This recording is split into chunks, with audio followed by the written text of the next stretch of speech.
ಆರ್ಥಿಕ ಪರಿಸ್ಥಿತಿಯಲ್ಲಿ ಎಷ್ಟೇ ಸಮಸ್ಯೆ ಇದ್ದರೂ ಆಂಜನೇಯನ ಈ ಮಂತ್ರ ಹೇಳಿದರೆ ಸಾಕು, ನಿಮ್ಮ ಎಲ್ಲ ಸಮಸ್ಯೆಗಳು ದೂರ ಆಗತ್ತೆ. ಸಮಸ್ಯೆಗಳು ಅನ್ನುವುದು ಮನುಷ್ಯನಿಗೆ ಸರ್ವೇ ಸಾಮಾನ್ಯ ಆಗಿರುತ್ತೆ. ಆದರೆ ಕೆಲವು ಬಾರಿ ತಡೆಯಲಾಗದ ಸಮಸ್ಯೆಗಳು ಎದುರಾದಾಗ ವಿಶೇಷವಾದ ಮಂತ್ರವನ್ನು ನಾವು ನಿಮಗೆ ತಿಳಿಸ್ಕೊಡ್ತೀವಿ. ಹಾಗಾಗಿ ಆದಷ್ಟು ಈ ವಿಡಿಯೋನ ಎಲ್ಲರಿಗೂ ಶೇರ್ ಮಾಡಿ. ಹಾಗೂ ನೀವಿನ್ನೂ ನಮ್ಮ ಚಾನಲನ್ನು ಸಬ್ಸ್ಕ್ರೈಬ್ ಮಾಡಿಲ್ಲ ಅಂದರೆ ಮೊದಲು ಈ ಕೂಡಲೇ ಸಬ್ಸ್ಕ್ರೈಬ್ ಮಾಡಿ. ನಿಮ್ಮ ಜೀವನದಲ್ಲಿ ಎಂಥದ್ದೇ ಸಮಸ್ಯೆ ಇದ್ದರೂ ಪರಿಹಾರದ ಮಾಹಿತಿಗಾಗಿ ನಮ್ಮ ವಿಡಿಯೋಗೆ ಒಂದು ಲೈಕ್ ಮಾಡಿ, ಜೈ ಹನುಮ ಅಂತ ಒಂದು ಕಮೆಂಟ್ ಹಾಕಿ. ಪ್ರತಿ ವಿಡಿಯೋಗಳು ಉಚಿತವಾಗಿ ನಿಮಗೆ ಲಭ್ಯವಾಗುತ್ತದೆ. ಹಾಗೂ 7 ಜನಕ್ಕೆ ಈ ವಿಡಿಯೋನ ಶೇರ್ ಮಾಡಿ. ಖಂಡಿತವಾಗಿ ನಿಮಗೆ ಶುಭ ಸುದ್ದಿ ಸಂಜೆಯೊಳಗೆ ಸಿಗುತ್ತೆ.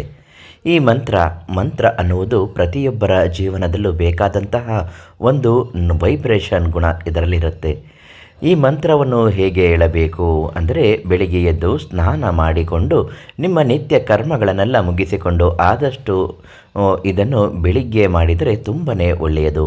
ಇದನ್ನು ಯಾವತ್ತಿಂದ ಪ್ರಾರಂಭ ಮಾಡಬೇಕು ಅಂತ ನೋಡುವುದಾದರೆ ಶನಿವಾರ ಮಾಡಬೇಕು. ಹಾಗೆ ಈ ವಿಷಯವನ್ನು ಯಾವ ರೀತಿ ಮಾಡಬೇಕು ಎನ್ನುವ ವಿಷಯಕ್ಕೆ ಬಂದರೆ, ನೀವು ಮನೆಯಲ್ಲಿ ದೀಪವನ್ನು ಹಚ್ಚುತ್ತೀರಿ.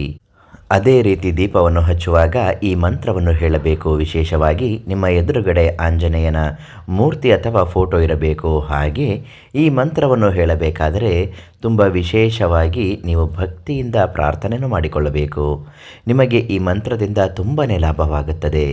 ಈ ಉಪಾಯವನ್ನು ಮಾಡುವುದರಿಂದ ದಿನಕ್ಕೆ ಸಂಬಂಧಪಟ್ಟ ಯಾವುದೇ ಸಮಸ್ಯೆ ಇದ್ದರೂ ನಿವಾರಣೆ ಆಗುತ್ತದೆ ಅಂತ ನಮಗೆ ಗೊತ್ತಾಗಬೇಕು ಅನ್ನುವುದಾದರೆ ನೀವೇ ಪರೀಕ್ಷಿಸಬೇಕು. ಸಾಕಷ್ಟು ವಿಚಾರಗಳಿಂದ ನಿಮಗೆ ಒಳ್ಳೆಯದಾಗುತ್ತದೆ. ಆ ಮಂತ್ರ ಯಾವುದು, ಹೇಗೆ ಹೇಳಬೇಕು ಅಂತ ಹೇಳ್ತೀನಿ ನೋಡಿ. ದೀಪವನ್ನು ಹಚ್ಚುವಾಗ ಇದೇ ಮಂತ್ರನ ಹೇಳಬೇಕು. ಒಂದು ಪುಸ್ತಕದಲ್ಲಿ ಅಥವಾ ಒಂದು ಹಾಳೆಯಲ್ಲಿ ಈ ಮಂತ್ರವನ್ನು ಬರೆದಿಟ್ಕೊಳ್ಳಿ, ತುಂಬಾ ಒಳ್ಳೆಯದಾಗುತ್ತೆ. ಮಂತ್ರ ಹೀಗಿದೆ: ಓಂ ಪಾವನನಂದಾಯ ಹಂಗ್ ಹನುಮತೆ ರುದ್ರಾತ್ಮಕಾಯ ಹಂಗ್ ಪಟ್. ಇಷ್ಟೇ ಮಂತ್ರ. ಇನ್ನೊಂದು ಸತಿ ಹೇಳ್ತೀನಿ: ಓಂ ಪಾವನನಂದಾಯ ಹಂಗ್ ಹನುಮತೆ ರುದ್ರಾತ್ಮಕಾಯ ಹಂಗ್ ಪಟ್. ಈ ಮಂತ್ರವನ್ನು 11 ಬಾರಿ ಜಪಿಸಬೇಕು. 11 ಬಾರಿ ಭಕ್ತಿಯಿಂದ ಈ ಮಂತ್ರವನ್ನು ಹೇಳಿದ ನಂತರ ನಿಮ್ಮ ಸಮಸ್ಯೆಗೆ ಅನುಗುಣವಾಗಿ ನೀವು ಕೋರಿಕೆಯನ್ನು ಬೇಡಿಕೊಳ್ಳಬೇಕು. ಅಂದರೆ ಹಣಕಾಸಿಗೆ ಸಂಬಂಧಪಟ್ಟ ವಿಚಾರವಾದರೆ ಎಲ್ಲ ರೀತಿಯಾದಂತಹ ಹಣಕಾಸಿನ ಸಂಬಂಧಪಟ್ಟ ಸಮಸ್ಯೆಗಳು ದೂರವಾಗಬೇಕು, ಕಮ್ಮಿಯಾಗಬೇಕು. ಇದರಿಂದ ನಮ್ಮ ಬದುಕಿನಲ್ಲಿ ತುಂಬ ಕಷ್ಟ ಆಗ್ತಾ ಇದೆ. ಹೇಳಿಕೊಳ್ಳಲಾಗದಂತಹ ಎಷ್ಟೊಂದು ವಿಚಾರದಲ್ಲಿ ತೊಂದರೆಗಳಾಗ್ತಾ ಇದೆ. ಮನೆಯ ಮಕ್ಕಳು ಯಾರೂ ನೆಮ್ಮದಿಯಾಗಿಲ್ಲ. Exam fees ಕಟ್ಟೋಕ್ಕಾಗ್ತಾಯಿಲ್ಲ. ಸಾಲದ ಸಮಸ್ಯೆ, ಒತ್ತಡದಿಂದ ನಾವು ಬಳಲುತ್ತಿದ್ದೇವೆ.